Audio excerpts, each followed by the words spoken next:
So yun, what's up, what's up? Bali, Friday nga pala ngayon mga tol. Day 100 na tayo ng ating daily vlog, diba? Ang bilis ng panahon, tol. Sobrang bagal kumilos ng anak ko mga tol. Tinulungan na nga siya ng kanyang nanay. Kasi ang ginagawa ito ni Gabe mga tol, natutulog pa sa CR pag gising niya.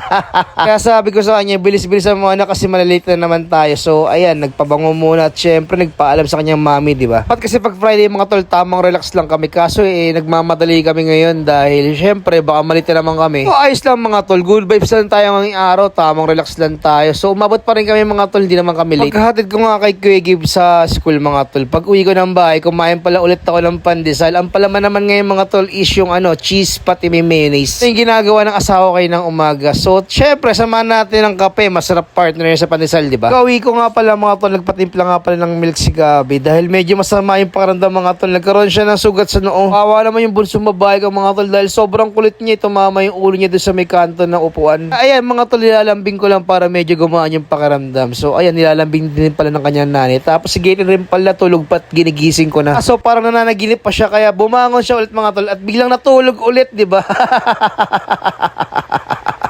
Ay.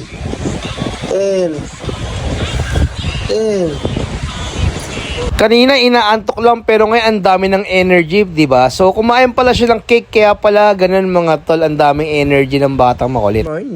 Susot na nga pala ng media si Boy kulit mga tol. Tamang Crocs lang daw siya kasi ayaw din niya magsapatos ngayong araw. Gusto lang din daw niya mag-relax. Tapos syempre clone mga tol, si Gabi gusto rin pala kumain. Open?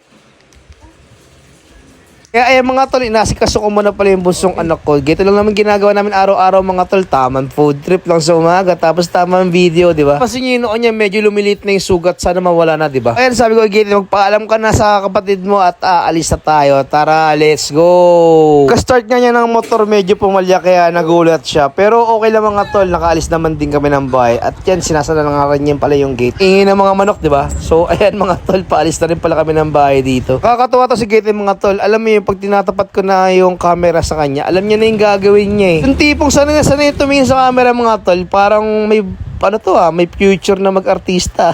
De, joke lang. Mga ilang minuto ng mga tol, dumating na rin pala si Kuya at ayan, pauwi na rin pala kami ng bahay. Uwi nga namin mga tol, si Gabi sumasayaw siya ng baby shark ko. Mali pala, pala yung walking, hop,